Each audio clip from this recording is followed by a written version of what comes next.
Nossa tarefa hoje são os capítulos 11 a 13 de Números. Lembrando ao nosso ouvinte ou assistente que você precisa ler esses capítulos antes de ouvir o áudio ou assistir o vídeo, porque você vai ter dúvidas, sugestões, pensamentos, considerações, e aí quando você assiste ou ouve depois, aí isso enriquece muito, entra na sua interatividade com a palavra de Deus.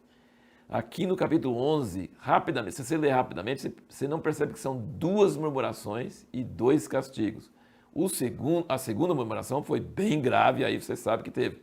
Mas teve uma primeira, bem rapidinho, que o castigo foi um fogo que Deus acendeu no meio na extremidade do arraial e teve que ser apagado pela oração de Moisés.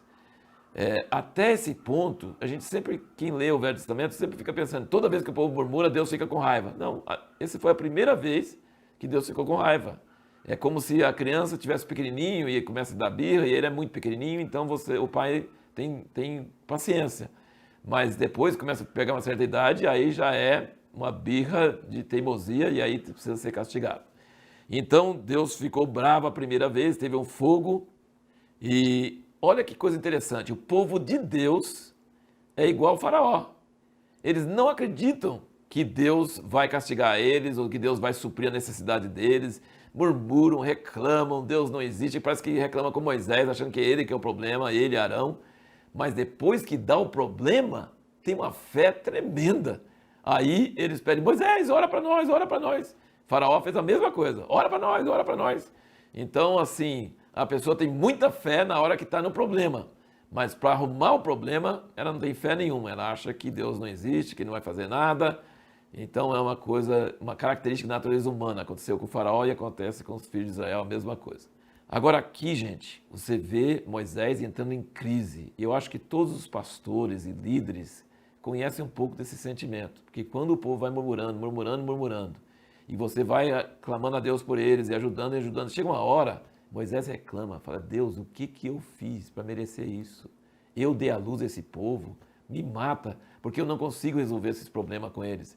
Moisés fala umas coisas até meio mal criadas com Deus.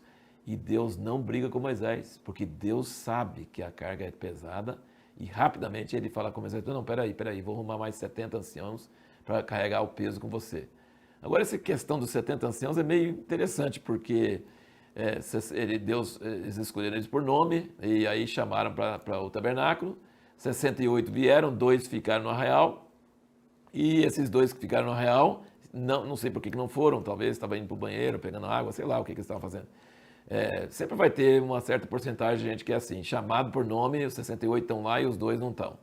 Mas quando Deus pegou do Espírito que estava sobre Moisés e colocou sobre os 70, eles profetizaram e depois nunca mais. E nunca mais também se ouve desses 70. Então, será que eles realmente ajudaram Moisés a carregar a carga do povo? Não sei, a Bíblia não explica. A verdade é que naquela hora que Moisés estava no fim da sua força, no fim da sua capacidade, Deus não brigou com ele, mas rapidamente procurou aliviar seu peso e deu do seu espírito para esses homens e eles profetizaram. Depois nunca mais profetizaram. E os 2 que estavam no arraial profetizaram também. Estava no meio do número, não estava lá, profetizou também, porque estava na lista.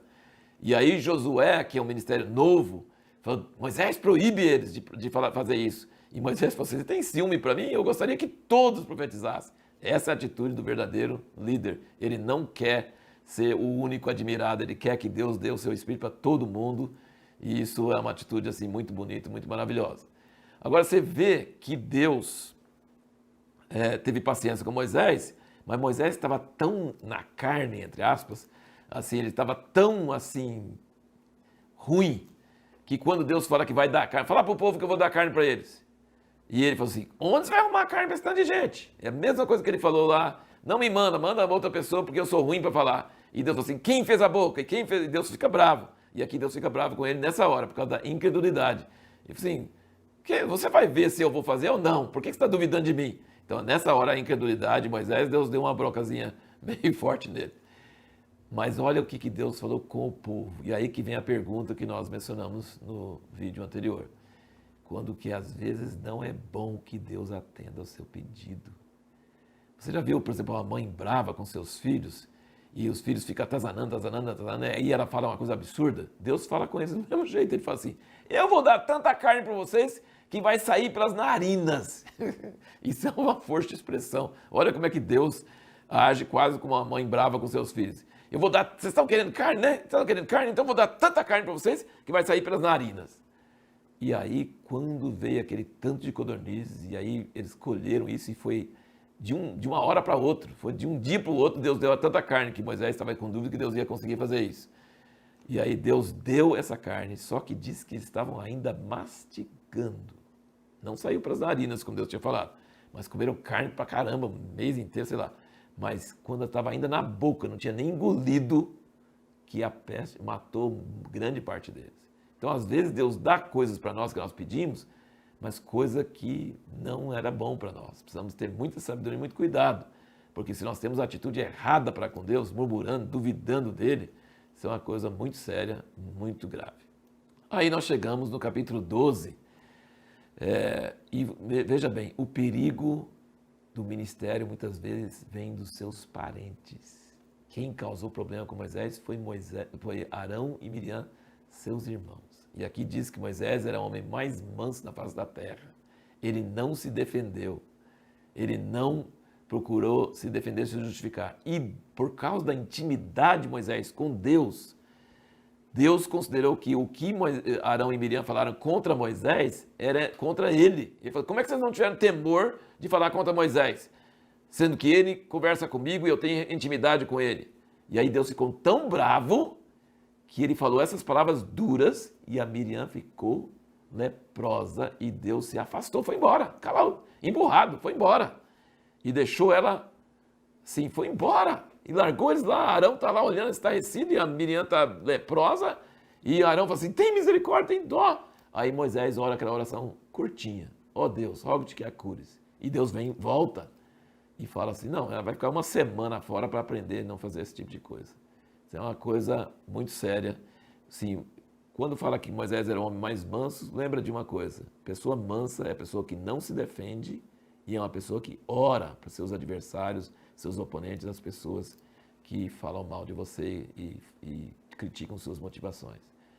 E o capítulo 13, nós vamos conversar mais sobre isso no próximo vídeo, mas uma coisa vale ressaltar, que Moisés mandou eles ver a terra, se era boa, se era má, se o povo era forte, se era fraco. Isso os espias fizeram direitinho, voltaram e contaram exatamente se a terra era boa ou má e se o povo lá era forte ou não era forte. Esse não foi o erro dos espias. Os espias, o erro deles, gravíssimo, foi a conclusão que eles chegaram. 10 falaram que era impossível entrar, porque era muito forte o povo. E uma conclusão, que o povo era mais forte, todo mundo sabe, tem gigantes. Mas Deus já tinha feito coisa no Egito, já tinha feito tanta coisa com eles. E Josué e Caleb falaram, não, o povo é forte mesmo, mas nosso Deus é mais forte. Então o erro foi essa conclusão.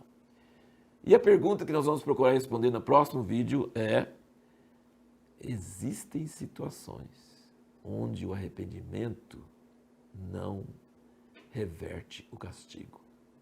Existem situações. Quais são essas situações onde você arrepender não reverte o castigo que foi causado pela sua ação?